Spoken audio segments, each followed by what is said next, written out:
Assalamualaikum warahmatullahi wabarakatuh.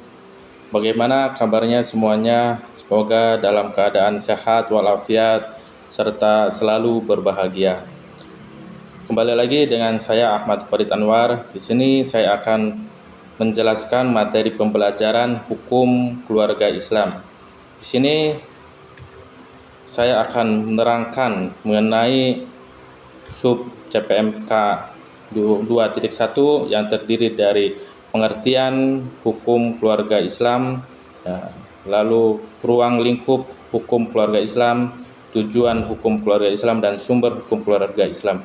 Tujuan pembelajaran pada kali ini agar mahasiswa mampu memahami pengertian hukum keluarga Islam, ruang lingkup, tujuan, dan sumber hukum keluarga Islam. Langsung saja pada materi pengertian hukum keluarga Islam. Hukum keluarga Islam adalah seperangkat ketentuan hukum yang mengatur hubungan antara anggota keluarga, mulai dari perkawinan, hubungan suami istri, perceraian, pemeliharaan anak, hingga kewarisan. Menurut Wahbah Az-Zuhaili, hukum keluarga Islam merupakan bagian dari fikih yang mengatur kehidupan keluarga sejak terbentuknya perkawinan hingga berakhirnya hubungan keluarga.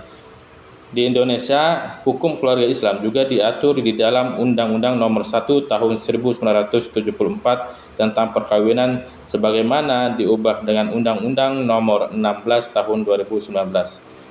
Berikut juga kompilasi hukum Islam dan putusan pengadilan agama atau jurisprudensi. Yang selanjutnya itu mengenai ruang lingkup hukum keluarga Islam.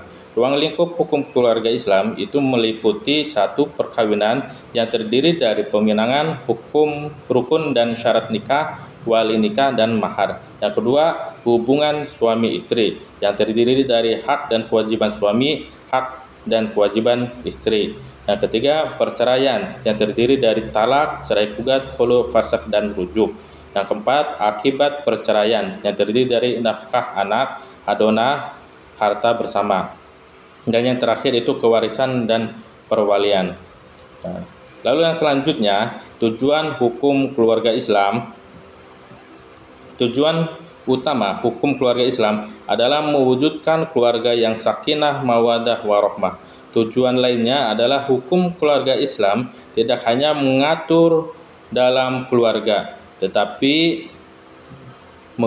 melindungi hak dan kewajiban setiap anggota keluarga, menjaga keturunan atau hifzun nasl, memelihara kehormatan keluarga, mewujudkan keadilan dalam kehidupan rumah tangga, serta memberikan kepastian hukum bagi masyarakat. Seluruh tujuan tersebut sejalan dengan maqasidus syariah, yaitu mewujudkan kemaslahatan manusia melalui perlindungan agama, melalui perlindungan jiwa, melalui perlindungan akal dan keturunan, serta melalui perlindungan harta. Yang selanjutnya itu sumber hukum keluarga Islam. Sumber hukum keluarga Islam terdiri atas Al-Quran. Yang pertama itu terdiri dari Al-Quran. Contohnya di dalam Quran surat Ar-Rum ayat 21 tentang tujuan perkawinan. Dan yang kedua itu terdiri dari hadis Nabi.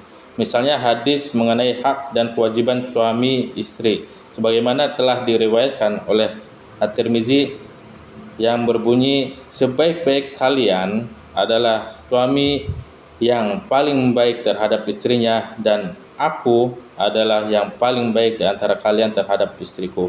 Hadis riwayat At-Tirmizi.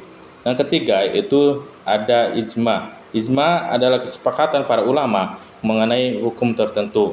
Dan yang keempat dari sumber hukum keluarga Islam itu qiyas. Qiyas yaitu menetapkan hukum berdasarkan analogi terhadap kasus yang telah memiliki dasar hukum. Yang keempat, peraturan perundang-undangan di Indonesia yang terdiri dari undang-undang perkawinan, kompilasi hukum Islam, peraturan Mahkamah Agung. Dan yang terakhir yaitu putusan pengadilan atau jurisprudensi. Putusan hakim menjadi rujukan dalam perkembangan hukum keluarga Islam kontemporer. Integrasi keilmuan dan moderasi beragama di dalam hukum keluarga Islam tidak hanya dipahami dalam aturan normatif keagamaan, tetapi juga sebagai instrumen perlindungan hak-hak keluarga, perempuan, dan anak Oleh karena itu, penerapannya harus menjunjung tinggi prinsip keadilan, kemaslahatan, dan penghormatan terhadap keberagaman dalam masyarakat Indonesia. Selain itu, berbagai penelitian mutakhir menunjukkan bahwa penguatan literasi hukum keluarga dapat menekan angka perkawinan anak, menekan angka perkawinan perceraian, dan kekerasan di dalam rumah tangga. Dari materi yang telah saya sampaikan, maka dapat disimpulkan menjadi pertama, hukum keluarga Islam adalah hukum yang mengatur hubungan keluarga dalam perspektif Islam. Yang kedua, ruang lingkupnya yaitu meliputi perkawinan, hubungan suami istri, perceraian, hadonah, nafkah, dan kewarisan. Yang ketiga, tujuan hukum keluarga Islam adalah mewujudkan kemaslahatan dan perlindungan keluarga. Yang keempat, sumber hukum keluarga Islam yaitu terdiri dari Al-Quran, hadis, ijma, qiyas, serta hukum positif Indonesia. Demikian materi pembelajaran kita pada kali ini. Untuk tugas, silakan kalian buat resume dari video pembelajaran ini di kertas folio dan dikirim ke email saya. Sampai jumpa di kesempatan lain. Semoga sehat selalu serta sukses terus. Dan saya akhiri, wassalamualaikum warahmatullahi wabarakatuh.